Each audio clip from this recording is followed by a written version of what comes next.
Right now, a wave of calcium is flooding your synapses. Imagine that tiny electrical chatter inside your head isn't just noise, it's creating unique flavor maps. Different clusters of neurons aren't firing in perfect rhythm across the board like a perfectly tuned orchestra. Instead, they hum at varied intensities and different frequencies. Think about how sunlight hits a forest. Some leaves absorb intensely, others barely budge. That unevenness is where perception lives. It's that bioelectric field heterogeneity we are tracking, the difference between your deep sleep state versus when you are locked in absolute focus. This variation defines who you feel like at any given second. What truly matters isn't just that those regional hums are uneven. It's how some of our internal states seem to direct them. Imagine a city where traffic flow is normally random, but someone suddenly sets up an automated system guiding every car toward a central depot.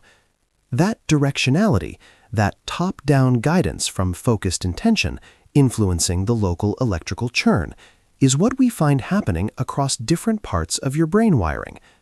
We are starting to see that when our inner focus tightens, it isn't just some vague feeling. It actively biases how those regional electric patterns organize themselves into specific configurations. That organized bias, that top-down steering of your electric hums across different brain zones, it suggests something far deeper than just pattern selection itself. Think about a vast ocean where local currents are constantly changing. Intention seems like setting up unseen subsurface pressures affecting the flow everywhere at once. We now see evidence suggesting these regional variations define actual experiential quality, what philosophers call qualia. The way your neural fields organize themselves isn't merely different between focus and rest. It means that those unique electrical configurations actively create distinct sensory experiences for you in real time. It's not just how the system runs, it is what state of configuration generates specific feeling itself, which means something nobody expected about subjective reality, because we are now measuring gradients into actual diversity levels. Now consider intent not as just a steering mechanism, but an inherent selection process shaping what those fields actually become. Imagine tuning thousands of disparate radio stations simultaneously. Intention is selecting which spectral combination resonates strongest across your whole system at once. This isn't simply pattern organization we observed earlier. It suggests that specific top-down forces are actively biasing the fundamental rhythms governing how clusters interact, influencing things like gamma coherence between zones. There's a huge disconnect here, though, because some pioneering work posits entirely autonomous regional dynamics without any conscious selection layer involved in this wiring process at all. We need to quantify those gradients into something truly measurable next. So that internal biasing, how does reality actually build from those shifting electrical fields? It isn't just a set of connections deciding things. Think about an enormous coral reef, where different parts are constantly growing and changing structure based on local conditions. Intentionality seems like setting up the entire global pressure system, affecting all its growth patterns at once.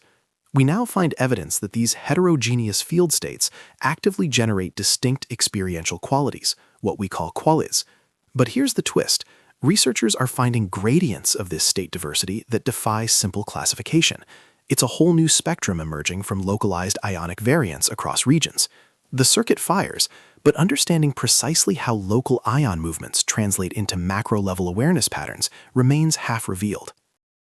And that spectral emergence of distinct experiential qualities felt incomplete, like a vast symphony where only local vibrations were audible. Imagine trying to map global weather systems using readings from just one single thermometer. We observed those regional electric gradients generating diversity we could feel, yes, but the deeper finding challenges everything simple pattern generation suggests about how awareness actually organizes itself globally. It appears that what we interpret as focused selection is somehow inseparable from an underlying physical tendency toward varied energetic resonance states across every cluster simultaneously. Why does intention select a frequency when perhaps all frequencies are already coexisting in tension? The friction between those inherent states suggests a way out of circular explanation.